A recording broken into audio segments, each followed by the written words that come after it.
Hello students, in this video we'll be studying session 8, that is Internet Security.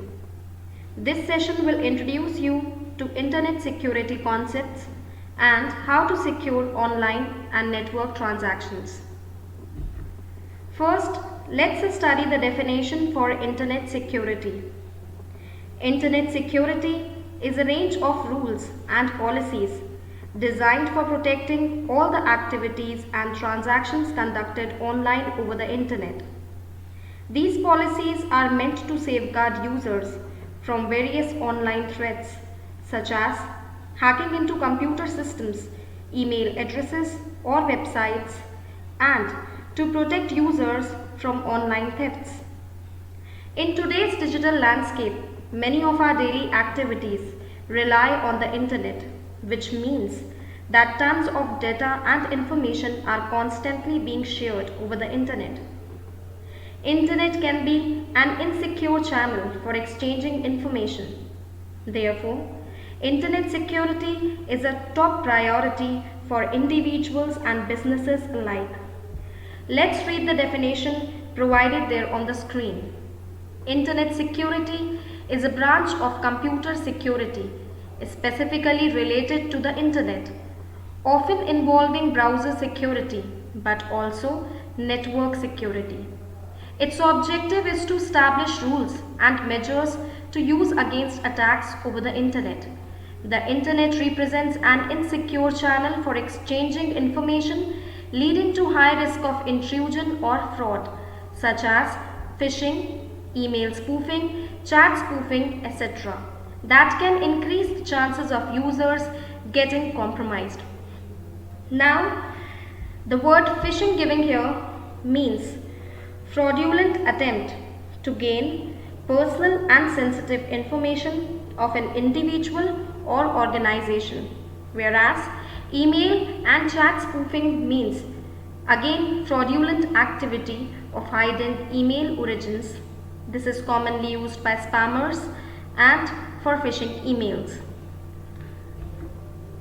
Now let's have a look on best practices for security, which are: first, use strong passwords, back up your data, use encryption softwares, keeping your username and password private, registering with websites, do not share your personal information, secure transactions, use antivirus and anti-spyware softwares, do not immediately respond to mails from unknown users, clear browser cookies frequently, install firewalls, never install software from unknown sources, remove unwanted or unknown software application.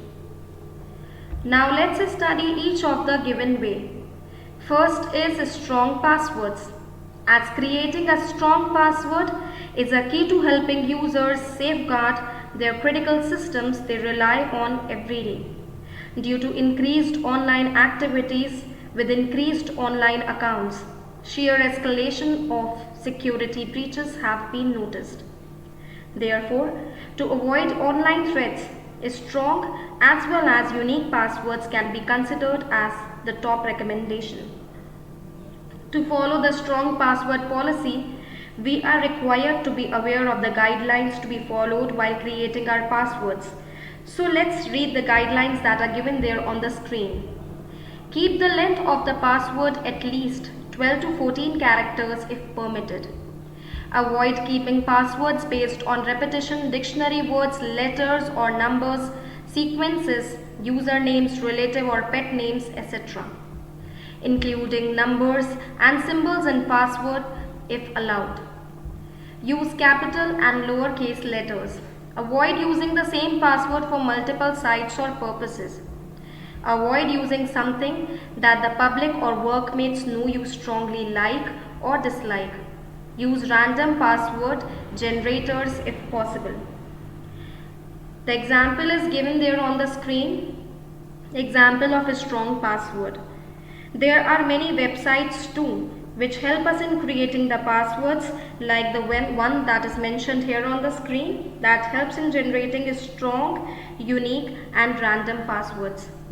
which is named as www.strongpasswordgenerator.com. Next way specified is backup your data. Here data backup means is to copy files and folders for the purpose of being able to restore them in case of data loss caused by corruption of files, theft, etc. Many individuals and organizations have their critical information stored in the system. If the system crashes or hard drive fails, then it will be difficult to recover. To avoid such situations to occur, data backup is important. Backup can be done using cloud storage, compact discs, pen drives, etc. Next we have is use of encryption softwares. These softwares can encrypt data and files to keep sensitive data secure. These software not only keeps your data in system but also keep your email communication secure. These softwares encrypt the files and provide with a key or password which are required by the recipient to read the file. Example, BitLocker is one of the encryption softwares that are provided for Windows 10. Keeping your username and password private. By keeping your login information private, you are making sure that your personal information stays private.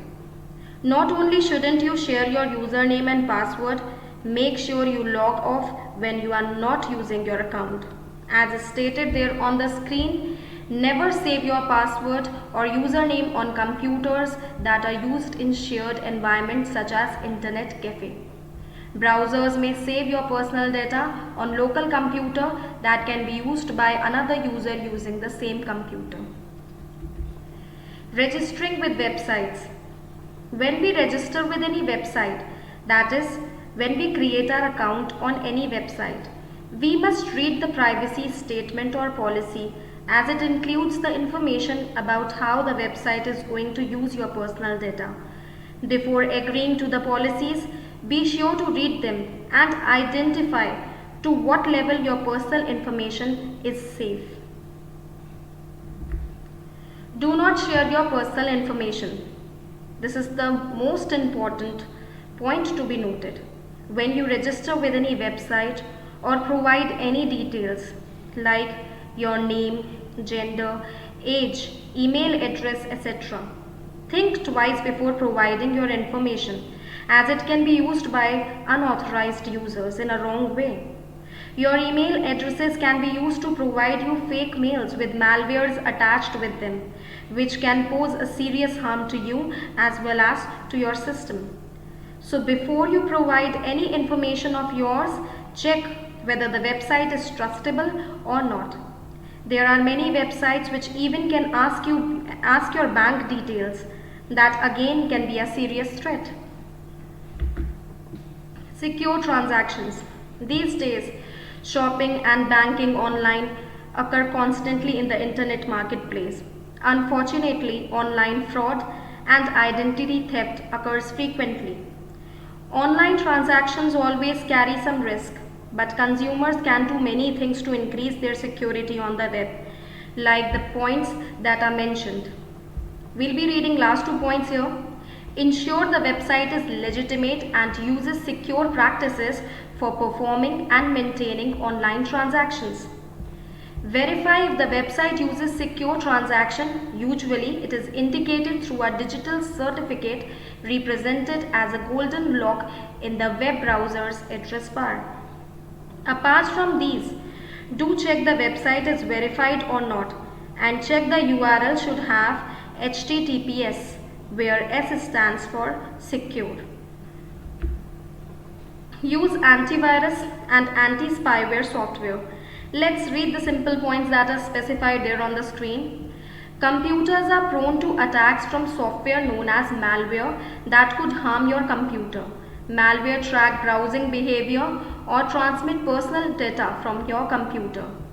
Programs such as keyloggers could be installed on your computer, track and transmit every key that is pressed on the keyboard to unauthorized users.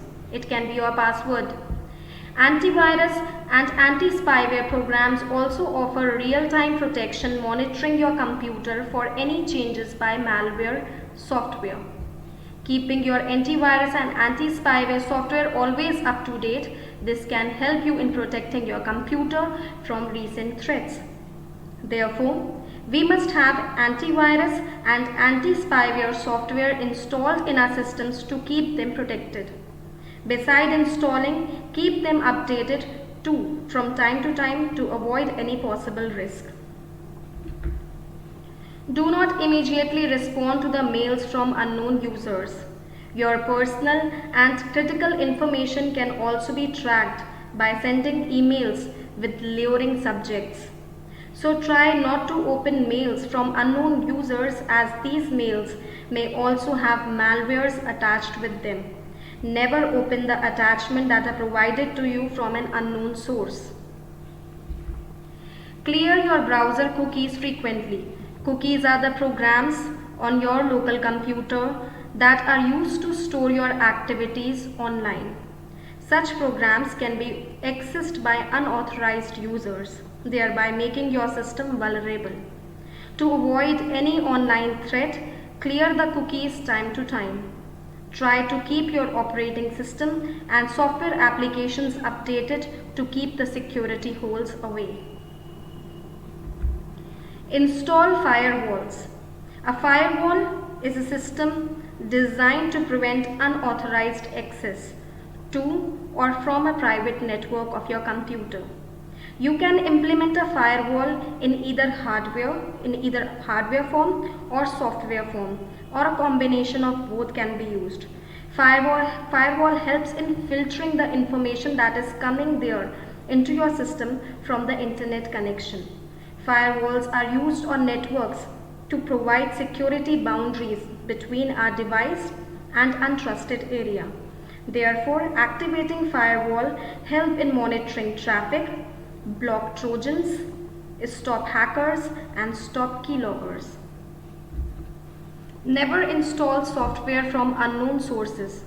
Before downloading and installing the software from particular website, identify that the website is trusted or not.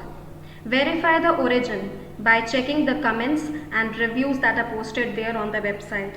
Before installing, identify the nature and the usage of the software that you are going to download. Remove unwanted or unknown software applications that might get installed without your knowledge while surfing internet. Some software even get installed along with the software that you download online. Therefore, like the one that is specified in the third point on the screen, toolbars get installed usually through bundled software and are programmed to send personal data without your consent. Here we have an assignment for you people. Attempt these questions in your notebook. That's all from my side, students. Thank you for being patient listeners. Have a great day ahead.